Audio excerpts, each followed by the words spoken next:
Good morning. Good morning. నా పేరు వెంకటమ్మ, మా తక్కువపల్లి. ఫస్ట్ ఎస్పి బాలి సార్కు, పురుషోత్తమ దాస్కు, వడ్డేమాన్ సింగ్ సార్కు ఒకసారి గట్టిగా చూస్తాను.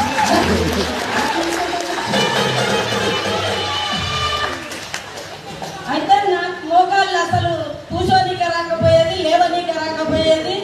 మెట్లెక్కాలన్నా చాలా ఘోరంగా ఉండే.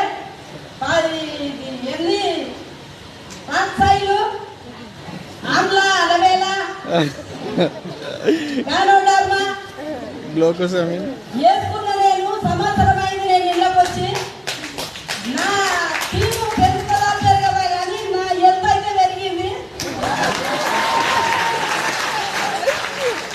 ప్రతి ఒక్క ప్రొడక్టుల బంగారంలో కొంచెం వాళ్ళ లాభం కొరకు ఏమన్నా కనపచ్చు కానీ మన ప్రొడక్టులో మాత్రం తేడా లేదు. అగ్రి కానీ, హోమ్ కేర్ కానీ, హెల్త్ కేర్ కానీ ప్రతి ఒక్క